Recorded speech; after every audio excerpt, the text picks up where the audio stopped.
Part.11 Alineeers.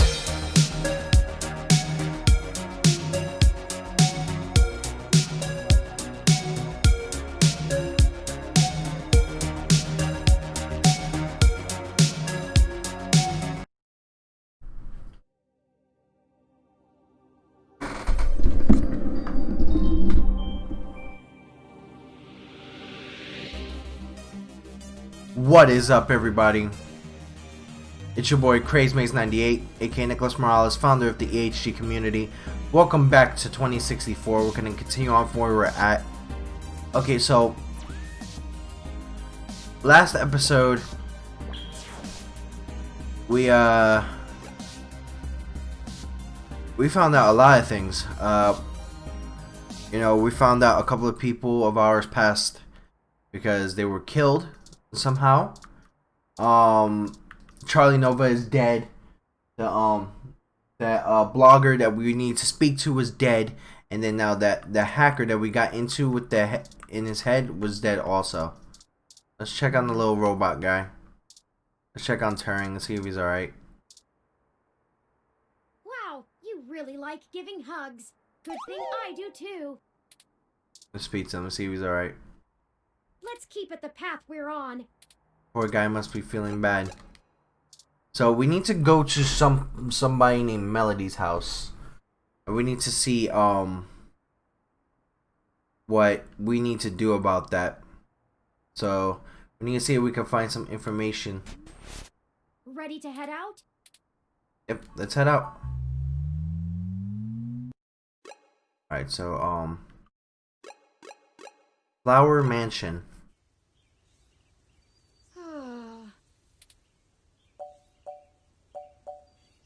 Something wrong?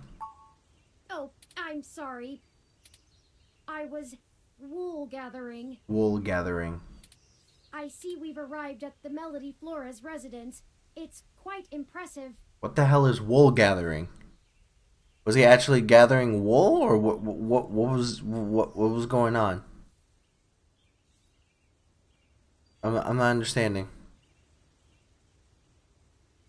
Like, we'll figure out.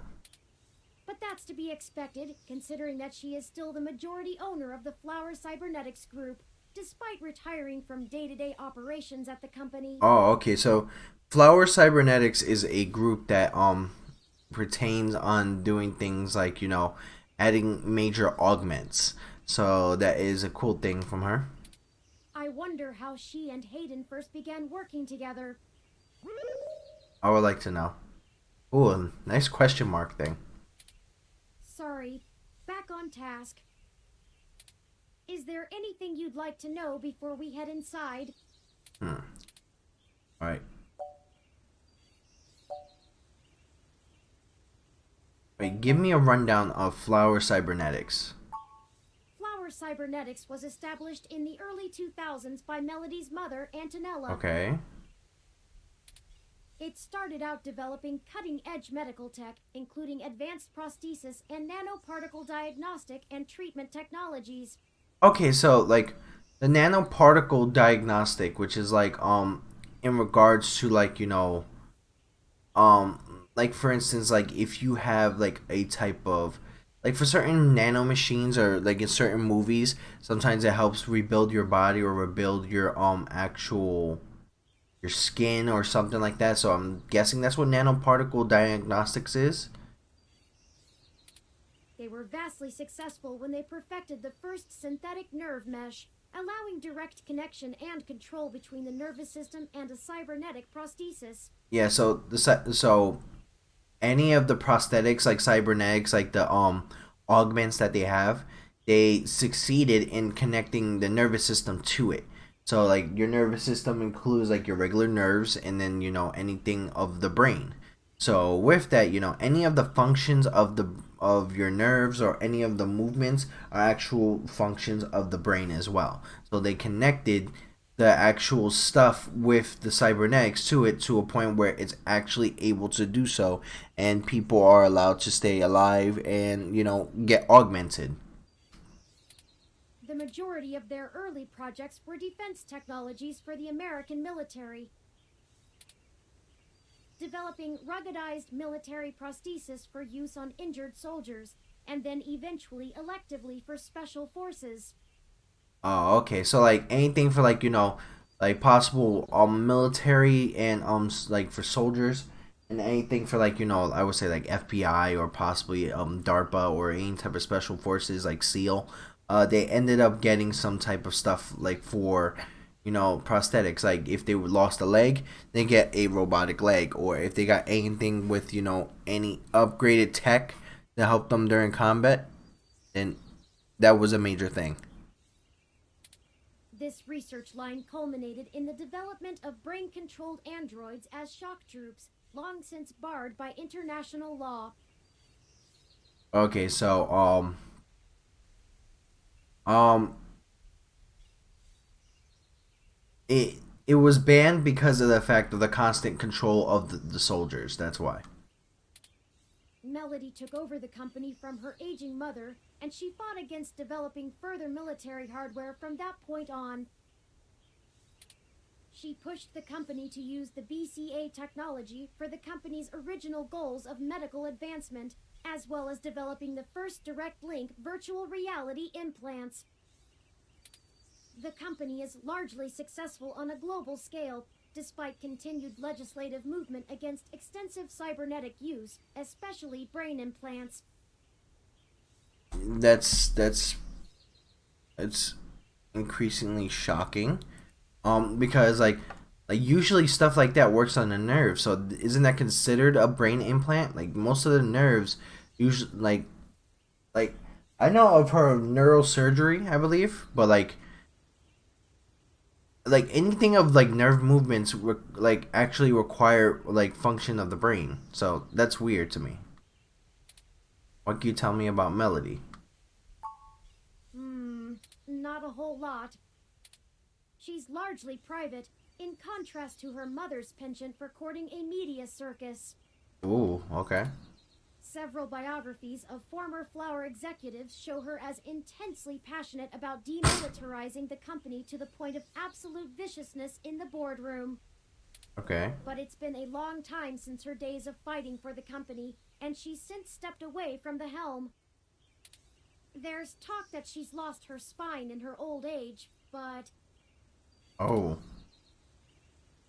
Well, I take that with a grain of salt. Really? Or figuratively? Like, it's kind of weird. She may have retreated from the corporate battlefield, but you don't change the entire direction of a company as large as Flower if you're a quitter.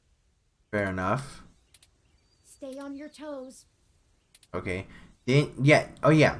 I remember Yannick saying that there was a fallout between him and Melody.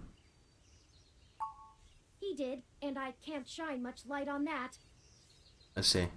I know that System 1 worked with Flower to help develop the first operating systems for the direct link virtual reality implants, so perhaps it happened during that time. Also, Flower eventually went with a different company for future models of the implant, but there was never any public talk of a personal falling out between the heads of the companies. I guess I'm gonna have to visit that guy at the hospital. I'll scrape the mesh for more rumors, but they'll only be that, rumors. I can do my best to parse fact from fiction, but it blurs too much for me to be sure what's real. Okay. Alright, let's go ahead in.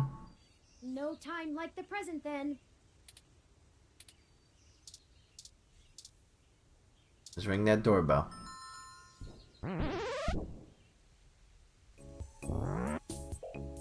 Ah, it's a polar bear.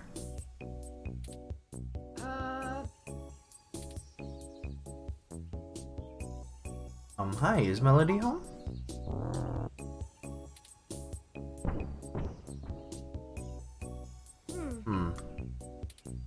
Your guess is as good as mine. I don't know, but that was absolutely adorable. Mine says we can go in. Should we? Alright, let's see. Oh, wow. Swanky. Nice. He's like swanky. Swanky? What? I have been trying to increase my usage of colloquialisms. Colloquialisms. Ugh. Is swanky too out of date? It's certainly before my time. I think it's certainly before my time. Oh, Ms. Flores! Excuse us for the intrusion. My name is Turing, and Oh, I know who you are. She knows a lot. I can explain. I know you don't like Dr. Fairlight very much, but I assure you there's a situation. Fairlight? Haha. Yeah, but she seems to have a smile with it. I didn't realize Hayden's research had become a charity case. Ooh. Okay. Though I suppose little boy Yannick will throw money at anything that raises his profile on the mesh. Wait, you know Hayden? Also, we actually only just met Dr. Fairlight yesterday. Okay. Oh, that's too bad. Now Pat won't have to eat you. Pat is the bear? Aw. What? Though I'm not sure your gears would have been good for his digestion. Yeah, it's still a bear. Actually, madam, I'm not comprised of gears. Well, either way. He's on a diet. This philosophy is how I lead my life. Sometimes you eat the bear, and sometimes the bear, well, he eats you. Okay. Do you understand? Yeah, I kind of get that. Not really. Look, I don't have all day to entertain you, Turing, nor your new friend. Not even for Hayden. Okay. You don't have time to waste if you're going to find him either. Right. Alright, sweetheart. This is your smart ass bullshit. Oh, it's a cat. Suck. Again, when you have to trust fund. Well, the majority of a Fortune 500 company. Finally, suck.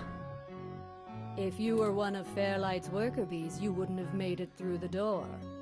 So why are you here to badger me about poor Hayden? You have me at a disadvantage, Ms. Flores. You seem far ahead of us on this matter. Pretty much.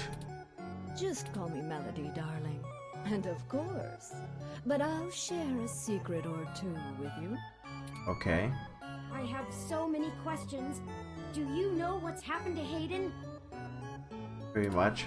I wish I didn't. Maybe you don't want to either. Please, Melody, any information you might have. We haven't had access to any of his research notes, and couldn't track down any collaborators he may have been working with. Yeah, we literally saw 3 people die in front of our eyes, so we need... I want to know, sweetheart. Alright, fuck the bear, fuck that cat on top of your freaking couch. I want to know. Perhaps if we know more, we might be able to nail down a solid motive. Well, I don't know if I can speculate on that, beyond the usual corporate infighting. Alright. Not that Parallax is known for that, of course. We had been catching up recently, and he mentioned feelings of being watched. He started to worry he had been discussing your development with the wrong people.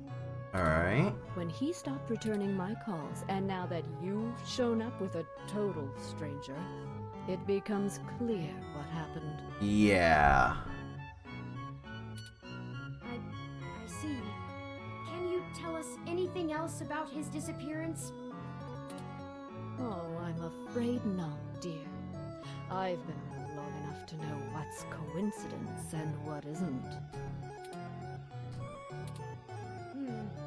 We were hoping you might be able to shine some light on my origins. Okay, so they're trying to like I don't know if she knows that he's dead, but we know that he's dead. I guess we're not trying to let her know that until we actually get the proper answers. Fairlight mentioned that you had worked with Hayden in the past. I see Hayden didn't neglect curiosity in your personality makeup. Mm-hmm. Well, you and I haven't properly met, but Considering how often Hayden badgered me for design schematics of Flower's latest neural implants, I might as well be your aunt? We'll go with that. Aunt. I wouldn't mind being an aunt. Even to a blue-headed robot. Blue-headed. I'm touched, Melody. Aw. Caillou, you got an aunt. That's great. Well then, I'm willing to answer your questions. For now. Okay. How did you help Hayden with Turing? Indeed, I don't see the connection between your company and Hayden's research into machine sapience. Oh, Hayden wasn't researching machine sapience. At least not primarily. Okay. Not to diminish the importance of your creation, Turing, but it's best you know the truth. Yeah. Hayden is mainly interested in developing a way to transfer human consciousness into a machine matrix. Oh, snap.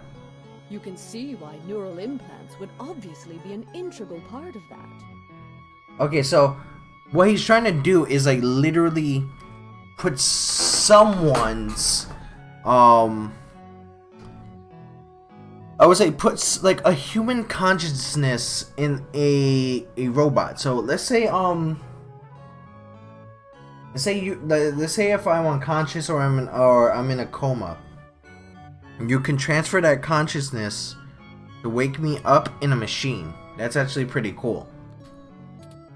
Oh, I didn't realize.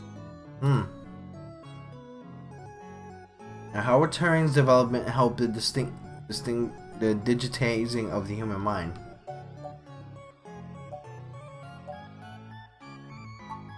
The concept of transferring the human mind into a computer has been an attractive goal for decades. If you put people in VR on that thing, didn't you actually accomplish that already? Functional immortality is a powerful lure. You even see her eye open. It's like, The brain is an immensely complicated machine, and even though we know the right buttons to push to make pictures show up, we still can't replicate the entire thing as a technological construct. Even with the virtual reality implants, we're really just relying on the brain's ability to make sense of nonsensical signals.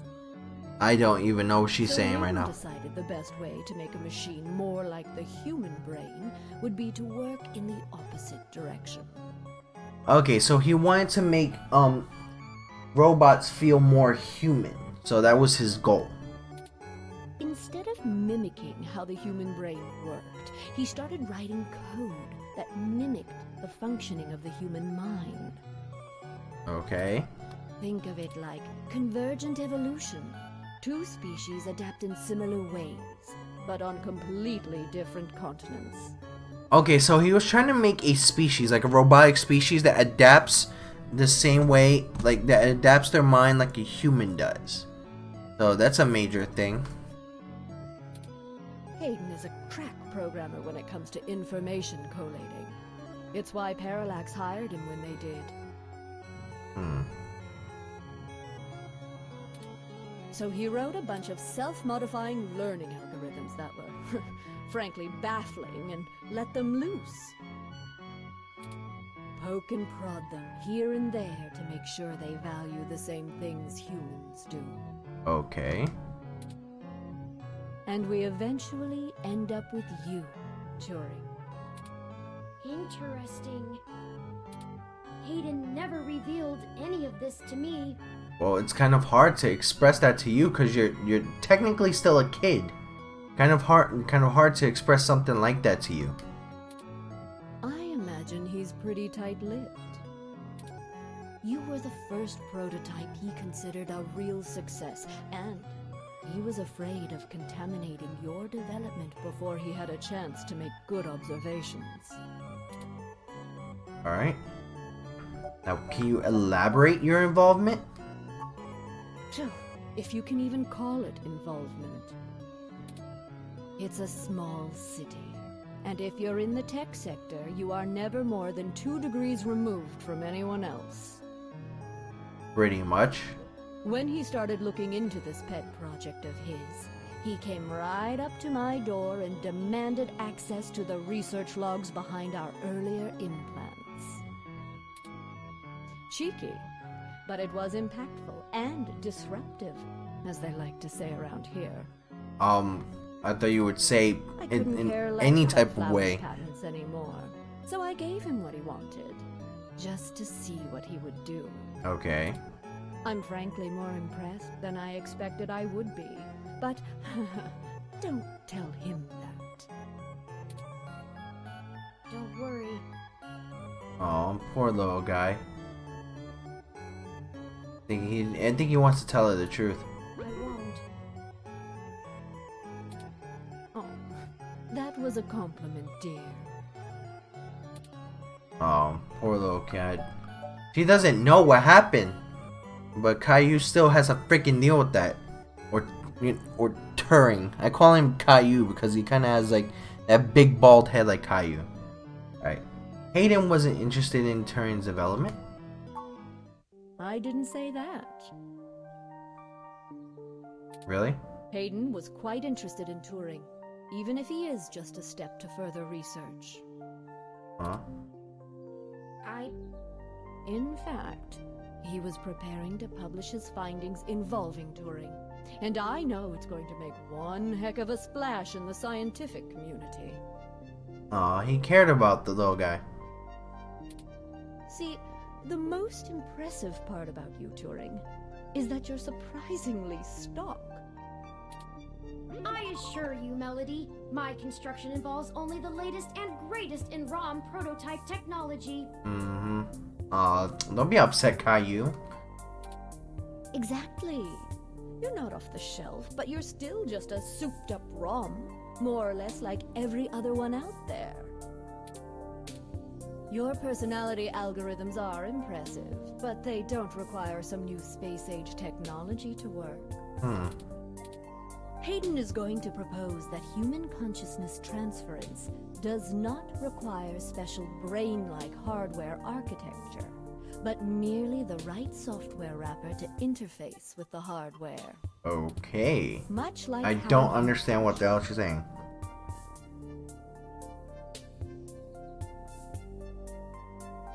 I don't know what the hell that meant in any type of manner. I suppose that is correct. Still, my personality matrices do take up substantial amounts of my processing power. Wouldn't custom hardware have capabilities that better serve such a demanding specialized task? That is true. Sure. There's still plenty of reason in trying to make a computer that works just like a human brain. Efficiency is an important part of that. But if Hayden can emulate the human mind in existing technology, it means we can start the immortality now, rather than waiting for hardware to catch up with Hayden's software. Okay. Frankly, I'm not terribly interested in living forever. But there's more than enough people who are. Thank you for this, Melody. I understand so little of my origins. Oh, poor little guy. Well, I'm sorry I don't know more of the specifics. Hayden kept me up to date on his progress, but only in the vaguest of ways. Man, Hayden has a lot of secrets that we don't even know. If you can hunt down his notes, I'm sure they'll tell you more. I hope so. Of course, we'll keep looking.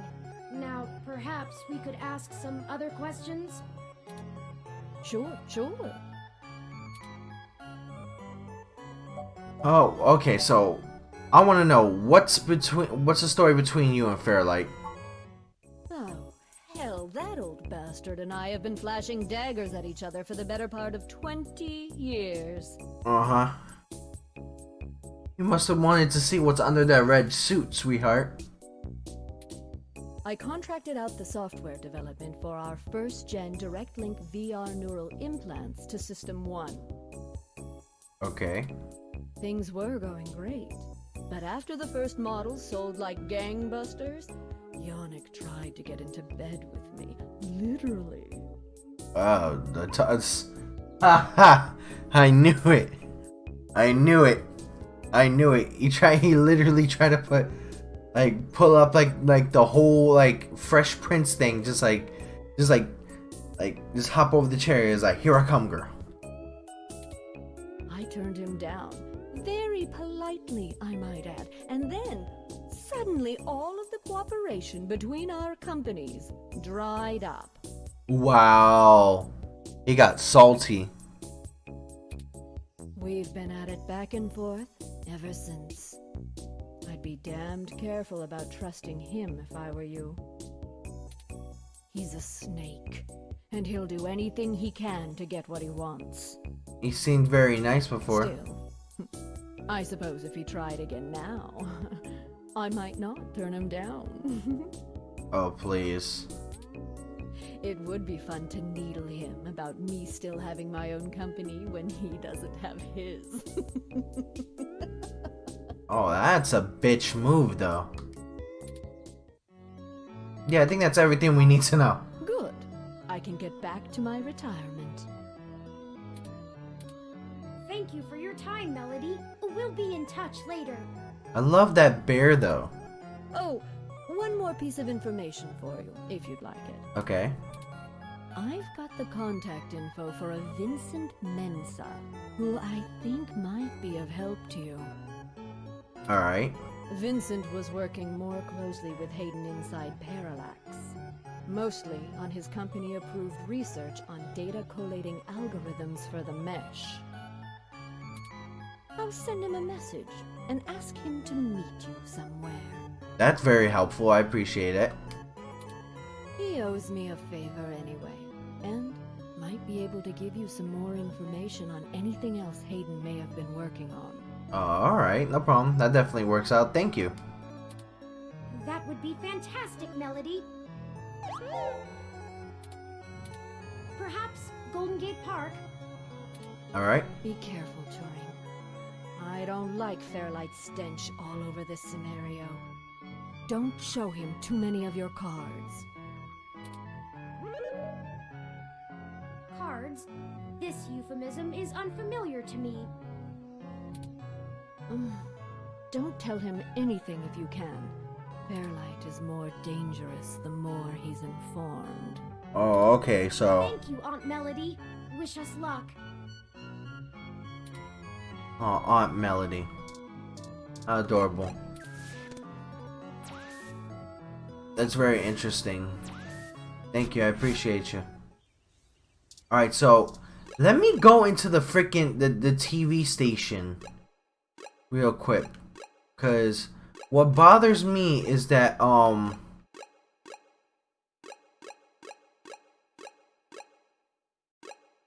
is it here? Is it around here? What bothers me is that, that Charlie Nova passed, but then I can't seem to freaking find him anywhere. Like, well, like when he died, I can't seem to find anybody, like anywhere. Anybody has any info or anything. Maybe we should pay a visit to Yannick Fairlight.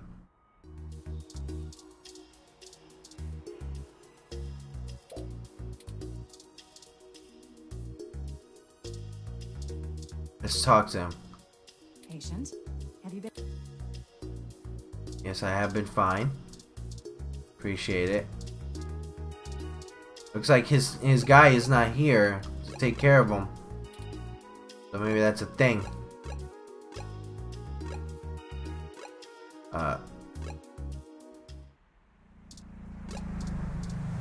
Let's go in. Yeah.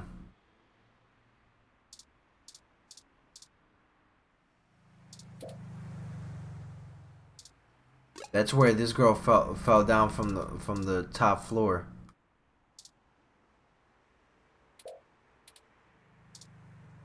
Interesting. It's very, very interesting. But you know what? We'll figure out things in the next episode. Alright guys, definitely subscribe to the EHG community. Definitely turn on your notifications when we get new streams and new videos set out. Definitely join us on our Facebook group, our Discord channel. Make sure to subscribe to our moderators, support our sponsors, and definitely check out our merchandise. But this is your boy CrazyMaze98, aka Nicholas Morales, founder of the EHG community. Stay tuned for another episode of 2064 Read Only Memories.